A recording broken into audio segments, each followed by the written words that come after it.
Hi, my name is Emma and I'm from the channel Pronunciation with Emma. I help people who are learning English as a second or foreign language improve their pronunciation and listening skills. Alan has kindly invited me onto his channel to give you 5 tips on how to talk to the camera better. So here I am and I'm just going to get straight into it. So number 1.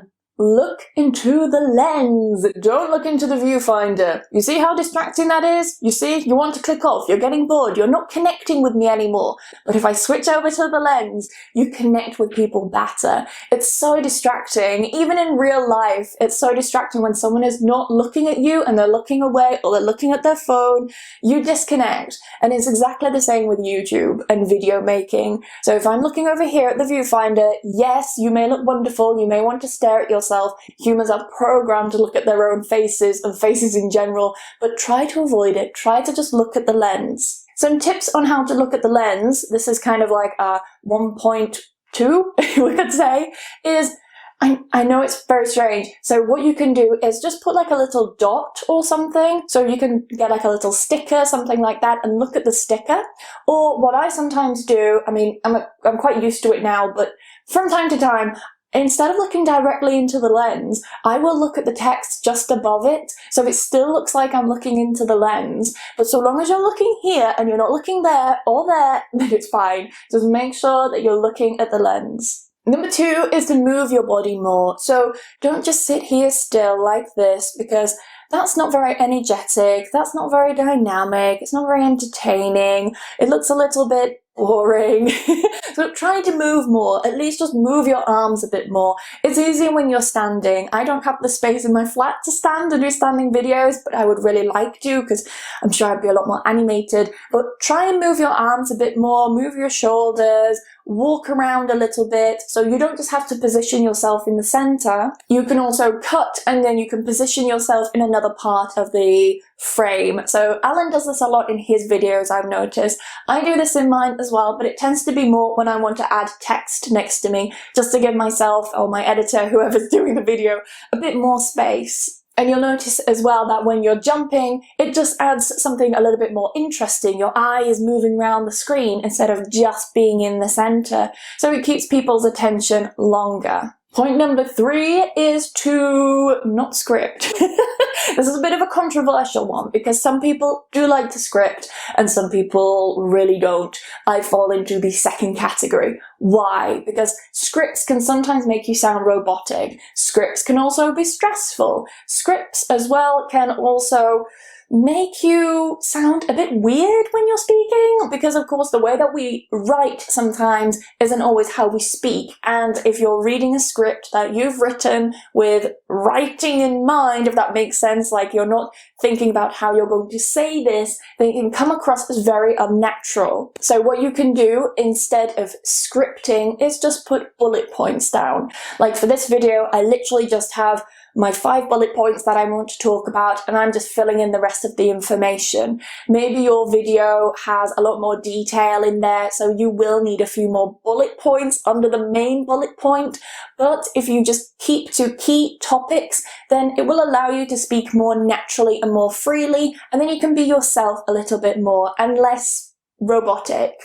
Number 4, well that's 8, but number 4, imagine that you're talking to a very specific person when you're talking to the camera. So I know it's really weird talking to the camera at first, like it took me probably about a year, probably a year and a half to fully get confident with this, but every single time I talk to the camera, I imagine someone who I'm trying to connect with, who is my audience.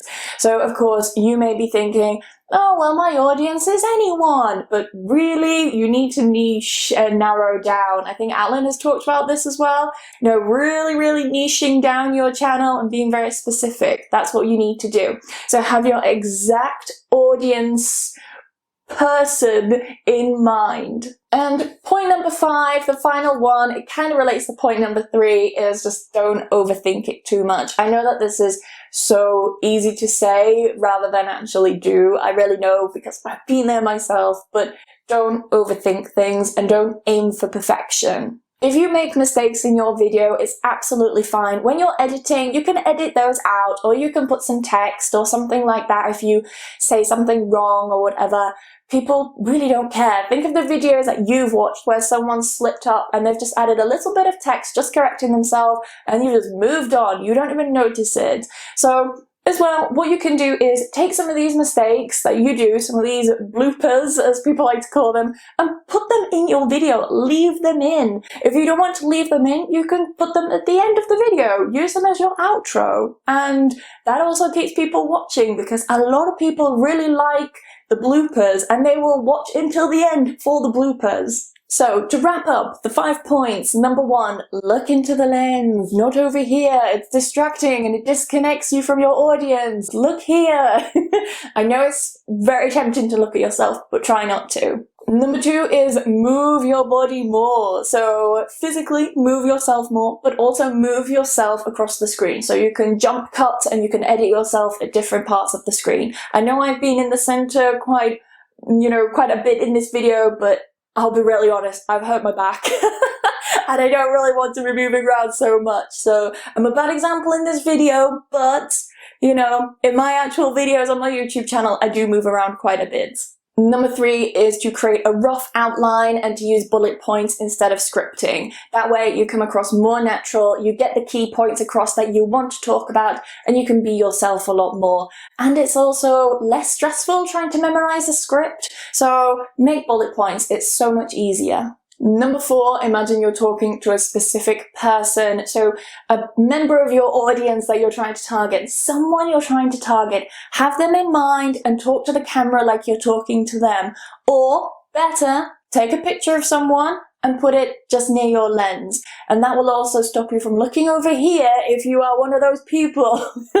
But back at the lens, focus on the lens, focus on the person, and talk to that picture or talk to that person that's in your mind, and it will also help you connect with your audience better.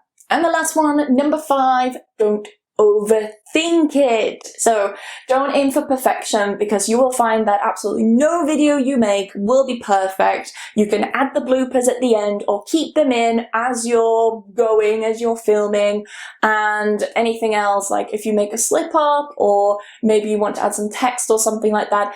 If you slip up and you say the wrong thing, just add a little bit of text, it's no problem, or add a little disclaimer at the bottom if you've forgotten to mention something. Editing, that's the beauty of editing, is that you can just add these little things after.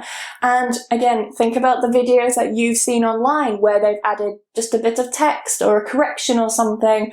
It doesn't matter. You've not been bothered by it, I bet. And people who watch your video, they won't be bothered either, trust me. So that's it. Those are the 5 tips. They are 5 tips that I've picked up and that I live by and that I practice in my own videos. So you're very welcome to go check out my channel and you'll see kind of how I film normally, because this of course is a normal video for me.